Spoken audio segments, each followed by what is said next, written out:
इस संसार की सृष्टि करने वाले परमेश्वर ने इस पूरे संसार में अपने नाम की स्थापना करने के लिए अपने लिए पवित्र लोगों को, पवित्र जनों को, अपने मन को भाए परमेश्वर के दासों का उपयोग करके अपने राज्य के लिए सुसमाचार की योजना को पूरी कर रहे हैं। प्रभु ही परमेश्वर है। इस सुसमाचार को पूरे संसार में फैलाने के लिए समय समय पर अपने प्रियजनों का अभिषेक करके वरदानों से भरकर उन्हें अनेक देशों के लिए आशीष बनाने के लिए उपयोग कर रहे हैं।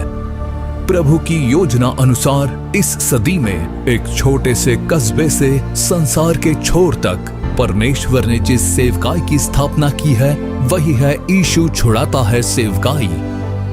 साल 1978 में अक्टूबर की 2 तारीख को एक छोटे से घर के बरामदे में प्रार्थना दल के रूप में इकट्ठा होकर प्रार्थना करते हुए छोटे स्तर पर शुरू हुई यीशु छुड़ाता है सेवकाई आज 46 साल पूरा करके अन्य देशों की बेदारी के लिए प्रार्थना करने वाली एक बेदारी सेवकाई के रूप में उठ खड़ी हुई है। इस सेवकाई के लिए प्रभु सामर्थ्यशाली रूप से भाई मोहन सी लाजरस का उपयोग कर रहे हैं, जिन्होंने एक बहुत ही भक्तिमय हिंदू परिवार में जन्म लिया था। अपनी युवा अवस्था में अपनी नानी द्वारा रामायण और महाभारत जैसी कथाएं सुना करते थे। वो अपने धर्म और धार्मिक ईश्वरों के प्रति बहुत ही भक्तिमय जीवन जीते थे। वो अगर कोई कहे कि यीशु ही प्रभु है तो उनसे बहस करके वो कहते कि यीशु भी गांधी और नेहरू जैसे एक साधारण इंसान ही है। और यीशु के प्रति बहुत ही भला बुरा कहने वाले भाई मोहन सी लाजरस आज एक ऐसी योजना तहत कार्य कर रहे हैं जहां वो चाहते हैं कि इस संसार का हर एक मनुष्य प्रभु यीशु द्वारा उद्धार को पाले। और ये कैसे संभव हुआ? अपनी 15 वर्ष की आयु में वो एक बीमारी से ग्रस्त हुए जिसमें उनका हृदय सूज गया और दाहिना पैर बेकार हो गया। वो जिसकी उपासना करते थे उस ईश्वर ने और डॉक्टरों ने भी साथ छोड़ दिया और मौत का बिस्तर पकड़े हुए उस बहुत ही दर्दनाक समय में जब एक मसीही दोस्त उनसे मिलने आए, उन्होंने आंसुओं के साथ प्रार्थना की। और प्रार्थना के समय परमेश्वर का सामर्थ्य एक बिजली की तरह उनके शरीर में दौड़ा। उनका बेकार पैर क्षण भर में ठीक हो गया। जो हृदय सूज गया था उसने पल भर में चंगाई पाली। मौत के बिस्तर से उठकर वो अब बैठ पा रहे थे। और उस चमत्कार के बाद उन्हें एहसास हुआ कि प्रभु यीशु ही सच्चे परमेश्वर है। और फिर भाई मोहन सी लाजरस ने अपने जीवन को प्रभु यीशु के हाथों में सौंप दिया। प्यारे प्रभु के लोगों को यीशु मसीह के नाम में प्यार भरा अभिवादन। अक्टूबर 2 तारीख ये भारत देश के लिए और दुनिया की बेदारी के लिए महत्वपूर्ण दिन है। यीशु छुड़ाता है सेवकाई 46 साल के पहले एक छोटे घर के बरामदे से हमारे भारत देश के आशीष के लिए प्रार्थना करने वाली प्रार्थना दल के रूप में भाई मोहन सी लाजरस के द्वारा ही परमेश्वर द्वारा शुरू करने वाला दिन था। वो हम 2-3 लोगों ने ही प्रार्थना के साथ इस सेवकाई की शुरुआत की। ये जो घर आपको दिख रहा है इसके अंदर एक छोटा बरामदा है। उसी बरामदे में हम कुछ लोग मिलकर प्रार्थना करते। तब नालू मावड़ी की इस कलीसिया में रोज आराधना होती। आराधना खत्म होने के बाद भाई मोहन सी लाजरस आते थे और हम 7-8 लोग मिलकर उस बरामदे में प्रार्थना करते थे। परमेश्वर ने उस सेवकाई को जिसकी छोटी सी शुरुआत हुई थी आज उसे विशाल बनाया है। आप लोग और बड़े कार्यों को देखने जा रहे हो। भाई मोहन सी लाजरस नालू मावड़ी के एक छोटे से प्रार्थना दल के साथ मिलकर प्रार्थना करते हैं। इतना ही नहीं पर तिरुनेलवेली, तुत्तुकुड़ी, कन्याकुमारी इन जिलों के छोटे छोटे गांव तक पहुंचकर और शहरों तक जाकर बड़ी तीव्रता से परमेश्वर के सुसमाचार को बांटते थे। इस जिले में ऐसा कोई भी गांव नहीं जहां पर भाई मोहन सी लाजरस के पैर नहीं पड़े। शुरुआती दिनों में चंद 100 लोगों के बीच में सुसमाचार सुनाने वाले हमारे प्यारे भाई का आज के समय में अद्भुत पर्व और चंगाई की सभा के द्वारा कई लाखों लोगों के बीच में परमेश्वर का वचन सुनाकर एक बड़ी भीड़ को उद्धार के मार्ग पर चलाने के लिए प्रभु उपयोग कर रहे हैं। इन सुसमाचार के सभाओं के द्वारा पाप से छुटकारा पाकर उद्धार पाए लाखों लाख लोग दुनिया भर में हैं। साल 2009 में मेरी शादी हुई थी और 2010 में मुझे बेटी पैदा हुई। और जब बेटी पैदा हुई तब उसके दोनों ही पैर उसके दोनों कंधों पर थीं और हाथ उसके ऊपर था। मेरी बेटी 1 महीने तक आईसीयू में थी और 1 महीने बाद करीब 10 डॉक्टरों ने आपस में मिलकर मेरी बेटी की स्थिति में क्या किया जाए, सर्जरी करना है या नहीं, या फिर पैरों को मोड़कर ठीक करने की कोशिश करें, उसके बारे में निर्णय ले रहे थे। फिर पैर को मोड़कर उसमें प्लास्टर लगा दिया। पैर का तला देखिए कुछ ऐसा था, पैर का तला सीधा नहीं था। वो जब 3 साल की थी हम सीएमसी ले गए, तब तले का ऑपरेशन करवाने के लिए कहा गया। 2 ऑपरेशन तो कर लिया और उसके बाद मेरी बेटी को चलने की ट्रेनिंग दी जानी थी। वो बस 2 कदम उठाती फिर गिर जाती थी। तब लोग कहते कि ऐसे हाथ और ऐसे पाँव के साथ इस बच्ची को इतने दुख के साथ क्यों पालते हो, उसे दिव्यांगजनों के स्कूल में क्यों नहीं डाल देते, वो लोग सब कुछ संभाल लेंगे, ऐसे हमारे रिश्तेदार कहने लगे थे। मैं दुखी होकर बहुत रोया। तब हमने बहुत ट्रीटमेंट करवाए, कई डॉक्टरों को दिखा दिया। उन्होंने कहा कि आपकी बेटी का जो मसल है वो बहुत लूज है, बस अच्छे से देखभाल कीजिए और कुछ नहीं, ऐसा ही सारे डॉक्टर कहते थे। उसके बाद हमारी कलीसिया में नालुमावड़ी से भाई मोहन सी लाजरस आ रहे हैं पेरनाबेट में। 2 दिन छुटकारे का उत्सव होने वाला है, उस मीटिंग के बारे में बताया गया। हम पहले दिन की मीटिंग में गए और उस मीटिंग में भाई हर एक विषय के लिए प्रार्थना कर रहे थे। फिर उन्होंने पैर के लिए प्रार्थना की। जो चल नहीं पाते वो यीशु के नाम में चलने लग जाए, पैरों में सामर्थ्य आ जाए। परमेश्वर का सामर्थ्य आपके पैरों में प्रवेश कर रहा है यीशु के नाम में। और प्रार्थना के दौरान मेरी बेटी उठ खड़ी हो गई कि अब मैं चल पा रही हूँ, मैं गवाही देना चाहती हूँ, ऐसा कहकर वो स्टेज पर गई। और तब भाई ने पूछा कि आपका नाम क्या है? मर्लिन। मर्लिन। पढ़ाई करती हो? कौन से स्टैंडर्ड में हो? यूकेजी में। अच्छा, यूकेजी में हो। यीशु से प्रार्थना की थी क्या? फिर यीशु ने क्या किया? मुझे चलने के लिए बल दिया। चल कर दिखाओ तो। अच्छा, ऐसे पहले नहीं चलती थी? नहीं भाई, हाथ पकड़ कर चलती थी। हाथ पकड़ कर चलती थी? हाथ छोड़ दे तो नीचे गिर जाती। ओहो, तो आज इसने खुद कहा कि मुझे जाकर गवाही देनी है। हालेलुया! प्रभु यीशु ने इस बच्ची को स्पर्श करके चंगाई दी है। डॉक्टरों ने कहा था कि जीवन भर आपको इसका हाथ पकड़कर ही चलाना पड़ेगा, पर आज मेरी बेटी मेरा हाथ पकड़कर मुझे चला कर ले चलती है। प्रभु की बहुत बड़ी कृपा है ये।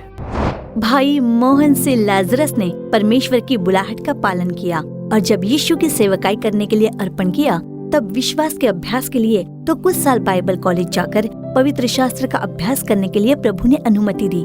जब वो बाइबल कॉलेज पढ़ रहे थे, तब साल 1977 में सेलम के एरकाड भाग के एक पर्वतीय इलाके में भाई मोहन सी लाजरस हमेशा एक पर्वत की चोटी पर जाकर प्रार्थना किया करते थे। जब मैं एक बाइबल कॉलेज का स्टूडेंट था, तब इसी जगह पर आता था।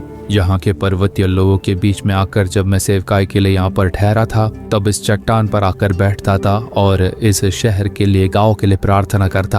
तब प्रभु ने कहा कि एक छुटकारे की सेवकाई पूरी करने के लिए मैंने तुम्हें चुन लिया है, इसलिए मैं तुम्हारी सेवकाई के लिए जो नाम दे रहा हूँ उसे लिख लेना। ऐसा कहकर यीशु छुड़ाता है।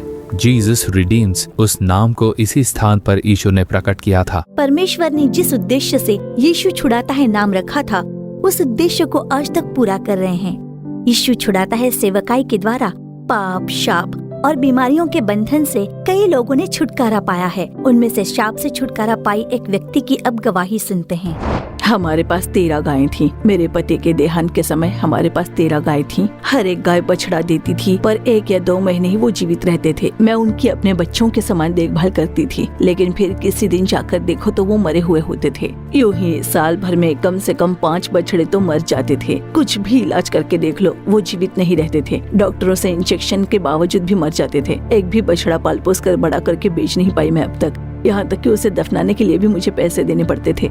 इस तरह लगभग 200 बछड़े मर चुके हैं अब तक। जब भी बछड़ा मरता था तब ऐसा लगता था घर का कोई सदस्य ही मर चुका है।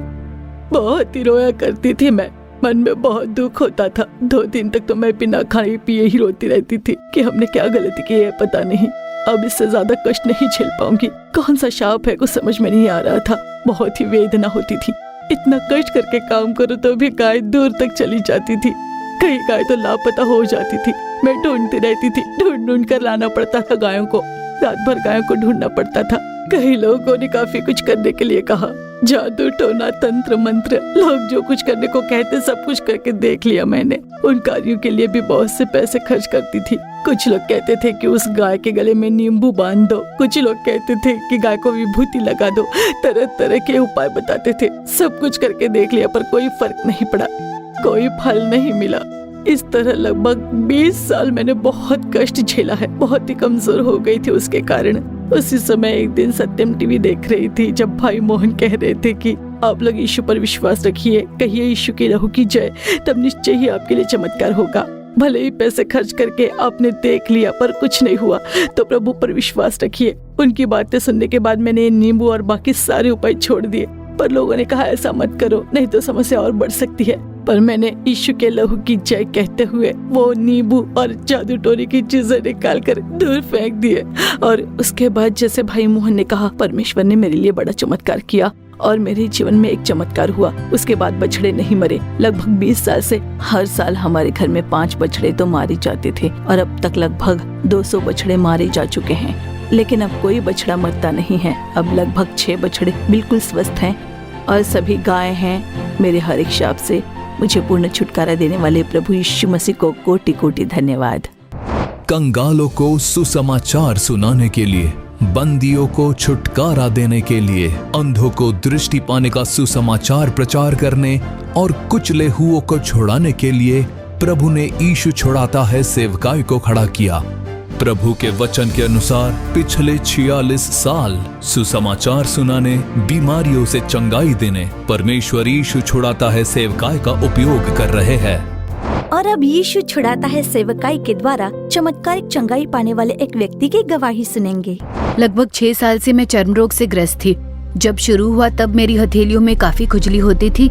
मेरे दोनों ही हाथों में खुजली होती थी। मैं खुजली करती रहती और ऐसा करने के कारण उस स्थान पर चमड़ा काफी सख्त हो गया था और वो फटने लग गया था। दिन ब दिन काफी बढ़ रहा था वो।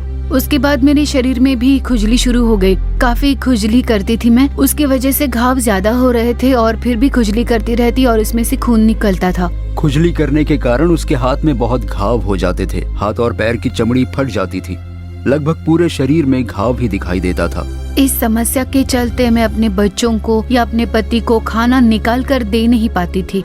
यहाँ तक कि मेरे पति ही मेरे कपड़े भी धोया करते थे, मैं नहीं धो पाती। मेरा जीवन ऐसा हो गया था जैसे एक खिलौने जैसे बैठी रहती थी। चर्म रोग से संबंधित अस्पताल में मुझे जाने के लिए कहा गया। वहाँ पर भी मैंने दिखाया था। वहाँ पर मेरे चमड़े और खून का परीक्षण होना था। तब मेरे चमड़े और खून का टेस्ट होने के बाद उन लोगों ने कहा कि ये सोराइसिस का एक प्रकार है, अगर ट्रीटमेंट लिया जाए तो ये ठीक हो जाएगा। ऐसा कहकर उन्होंने कुछ दवाइयाँ और ऑइंटमेंट दिए। वो मैं नियमित लगाया करती थी, लेकिन उससे मुझे कोई खास छुटकारा नहीं मिल रहा था। और साल 2023 में मार्च के महीने में नाकी की उपवास प्रार्थना में मैंने भाग लिया। भाई मोहन सी लाजरस प्रार्थना के लिए आए। मैं भी कितनी पीड़ा में हूँ। ऐसे में प्रार्थना कर रही थी, तब भाई मेरा नाम पुकार कर प्रार्थना की। उन्होंने जैसे ही मेरा नाम लेकर प्रार्थना की तब मेरा मन बहुत ही खुश हुआ। इंदिरा नाम की जो बेटी है, प्रभु यीशु तुमसे प्रेम करते हैं, इसीलिए वो अपने घायल हाथों से तुम्हें स्पर्श कर रहे हैं। बेटी, चर्म रोग से ग्रस्त होने के कारण वो बीमारी तुम्हें मानसिक और शारीरिक रूप से कमजोर कर रही है, जिससे तुम बहुत दुखी हो।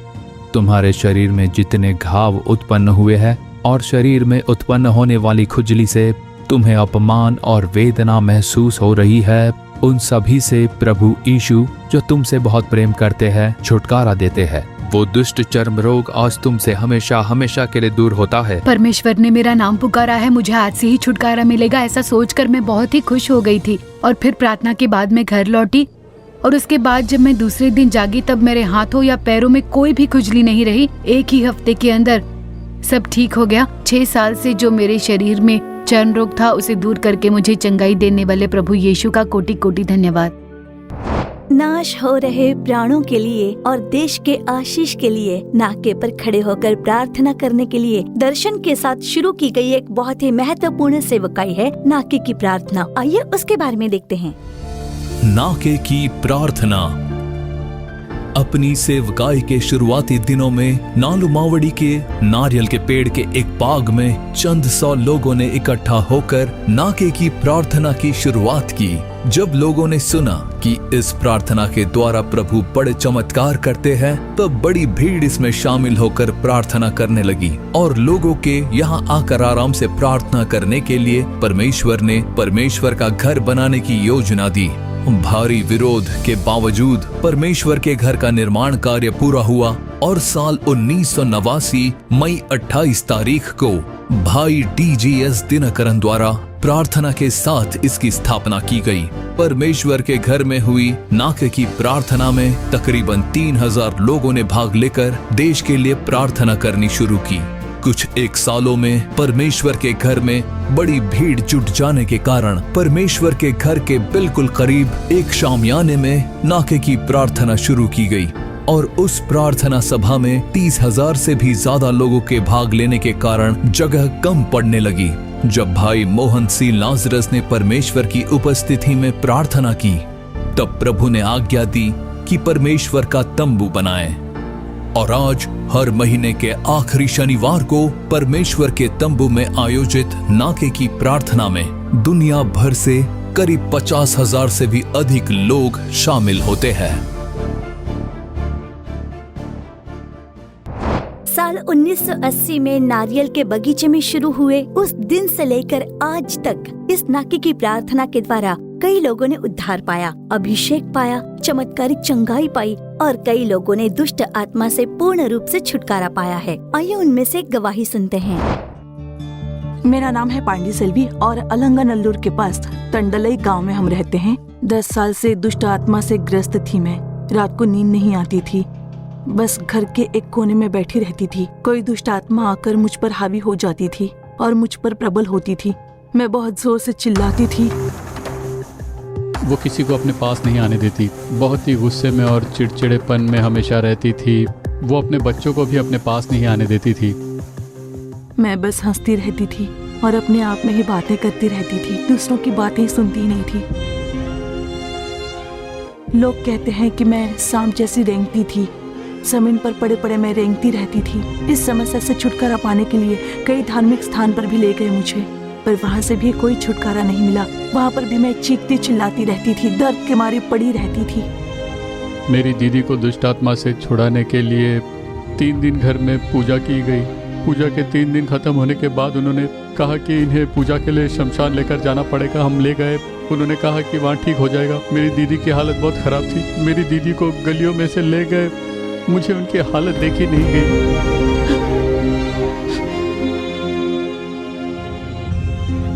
वहाँ पर दीदी नाच रही थी और सब लोग उसे देख रहे थे। उसके बाल पकड़कर घसीटने लगे। उस पुजारी ने उन्हें ले जाकर पेड़ से बांध दिया और मंत्र पढ़ने लग गए। मेरी दीदी का हाल बहुत बेहाल हो गया था। आंतरिक ने कहा कि सब ठीक हो जाएगा। पूजा खत्म करके हम घर लौटे, पर दूसरे ही दिन से वो समस्या फिर से शुरू हो गई। और उसी समय साल 2023 में अक्टूबर का महीना था जब मेरा छोटा भाई मुझे नाके की प्रार्थना में ले गया और उस सभा में दुष्ट आत्मा से ग्रस्त लोगों के लिए भाई मोहन प्रार्थना कर रहे थे। प्रार्थना के बीच में अनजाने में ही मैं चीख पड़ी। बहुत देर तक चीखते चिल्लाते मैं जमीन पर पड़ी रही। सांप की तरह जमीन पर मैं गोल गोल रेंग रही थी। मैं वहाँ से उठ ही नहीं पा रही थी। फिर कुछ देर बाद उठकर बैठी थी। लग रहा था कि कुछ मुझ में से निकल रहा है। फिर मैं घर लौटकर रात को बड़ी चैन की नींद सो पाई। अच्छी नींद मिली मुझे और कोई दुष्ट आत्मा नजर नहीं आई। 10 साल से मैं जिस दुष्ट आत्मा से ग्रस्त थी, उसे छुटकारा देने वाले प्रभु यीशु को कोटि कोटि धन्यवाद। तो प्रियजनों, हमने देखा कि प्रभु परमेश्वर ने यीशु छुड़ाता है सेवकाई को पिछले 46 सालों तक किस तरह से आशीष में चलाया है। और अब हमारे आशीष के लिए भाई मोहन सी लाजरस आकर प्रभु का संदेश देकर प्रार्थना करेंगे। तो चलिए संदेश सुनते हैं।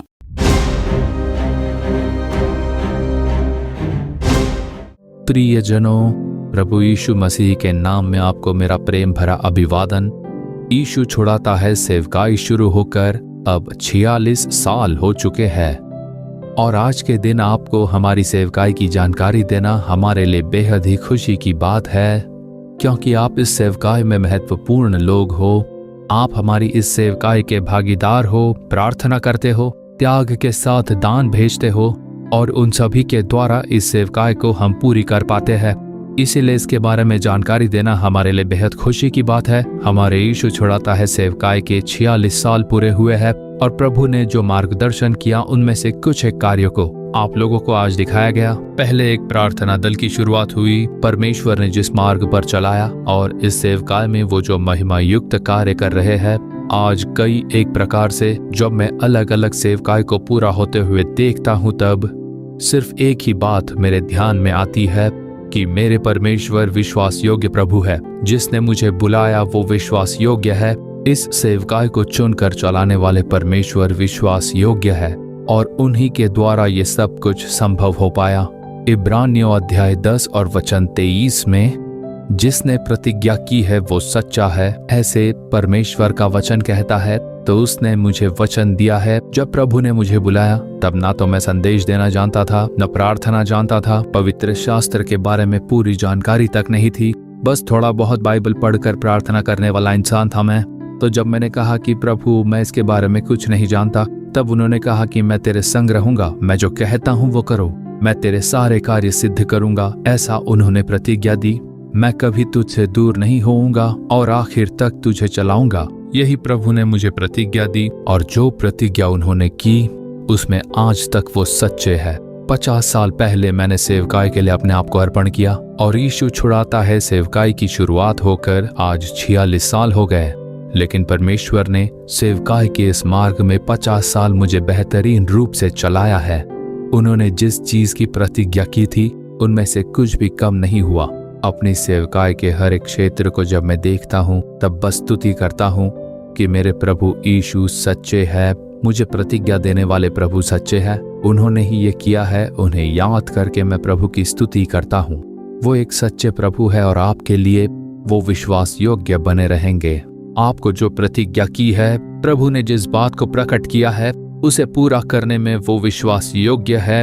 आप लोग विश्वास करें, परमेश्वर पर आप शक मत कीजिए, विश्वास में दृढ़ बने रहिए। प्रभु ने जो प्रतिज्ञा की है और परमेश्वर ने जो बात आपसे कही है उसे याद करके प्रार्थना करते रहिए, तब वो सारे कार्य सिद्ध होंगे। प्रभु वो सारे कार्य पूरे करेंगे। इस बात के लिए मैं और यीशु छुड़ाता है सेवकाई एक बड़ी गवाही है। परमेश्वर विश्वास योग्य है। इस बात को हमेशा अपने मन में उतार लीजिए। आपसे प्रेम करके आपका उद्धार करने वाले परमेश्वर सच्चे हैं। आपको बुलाने वाले प्रभु सच्चे हैं। सेवकाई में आपका उपयोग करने वाले प्रभु विश्वास योग्य है। प्रतिज्ञा देने वाले प्रभु सच्चे हैं।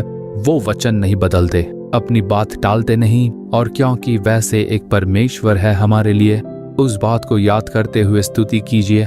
परमेश्वर ने जो इतने सालों से सच्चाई के साथ हमारा मार्गदर्शन किया है उसे याद करके आज प्रभु की स्तुति करता हूँ। इसे सोचकर मैं बहुत खुश होता हूँ।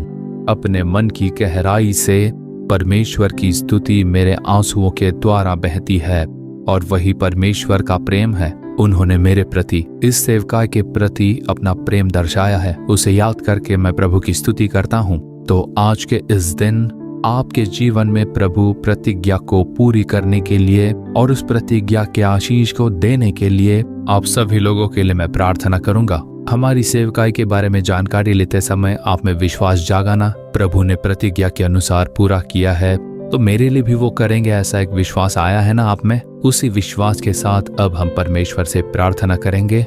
आपकी सेवकाई के विषय में या परिवार के विषय में या बच्चों के विषय में, बिजनेस के विषय में हो सकता है, नौकरी के विषय में हो सकता है। प्रभु ने अगर प्रतिज्ञा की है तो उसे पूरा करने के लिए विश्वास योग्य प्रभु है। विश्वास के साथ मिलकर मेरे साथ प्रार्थना कीजिए और आज ही परमेश्वर वो आशीष प्रदान करेंगे।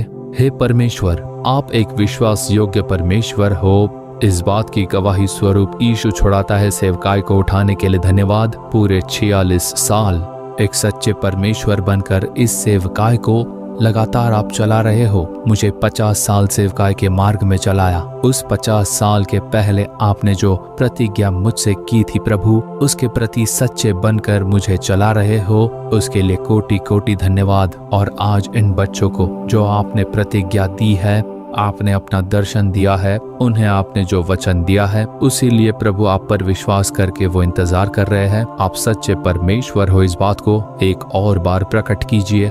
इस बेटे के लिए चमत्कार कीजिए और इस बेटी के लिए चमत्कार कीजिए। आपने जो वाचा दी है उसे पूरा कीजिए। अपनी प्रतिज्ञा के अनुसार आशीष देकर उन्हें ऊंचा उठाइए। उनकी सेवकाई को आप आशीष दीजिए। परिवार में, नौकरी में, बिजनेस में चमत्कार हो जाए। आज ही एक चमत्कार करके आप एक विश्वास योग्य परमेश्वर हो, इस बात को दर्शाइए। यीशु मसीह के नाम में इन्हें आशीष देकर मैं प्रार्थना करता हूँ पिता, आमीन आमीन। मेरे प्रियजनों, क्योंकि परमेश्वर आपसे बहुत प्रेम करते हैं, आज उन्होंने आपसे बात की है और आपकी प्रार्थना सुन ली है। अब आगे क्या करना होगा? विश्वास के साथ बोलिए, प्रभु आप एक सच्चे प्रभु हो। आपने प्रतिज्ञा दी है, आपने मेरी प्रार्थना सुनी, उसका उत्तर दिया है। मैं चमत्कार का इंतजार कर रहा हूँ। Lord I will expect a miracle. ऐसा बोलिए, मैं आपकी ओर से एक चमत्कार की प्रतीक्षा में हूँ। मैं जब प्रार्थना करता हूँ तब कहता हूँ, प्रभु आपने मुझे प्रतिज्ञा दी है, मुझसे प्रार्थना करवाई है, तो मैं एक चमत्कार की अपेक्षा करता हूँ। तो प्रभु से चमत्कार की अपेक्षा कीजिए। आप अपने जीवन में आज से लेकर हर एक दिन चमत्कार की आशा के साथ स्तुति कीजिए और उसी दिन चमत्कार होता हुआ आप देखोगे। आज आपके जीवन में चमत्कार होगा। प्रतिज्ञा करने वाले परमेश्वर विश्वास योग्य है। हमारी सेवकाई के बारे में दूसरा एक भाग आप अगले कार्यक्रम में देखने वाले हो। आज बस एक छोटा सा भाग आपने देखा है, तो हमारे अगले कार्यक्रम से जुड़े रहिए और प्रभु की महिमा कीजिए। आमीन। तो प्रियजनों, आज का ये कार्यक्रम आपके लिए जरूर लाभदायक रहा होगा, ऐसी हमारी आशा है। आपने जो भलाई पाई है उसे हमें जरूर बताइए। अगले कार्यक्रम में फिर से मिलने तक प्रभु की महान कृपा आपके संग बनी रहे। For further details and prayer support, contact Jesus Redeems Ministries, Nallumavadi, Tuticorin District, 628211.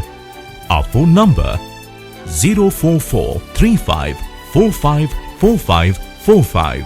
Email info@jesusredeems.org. Our website www.jesusredeems.com. God bless you.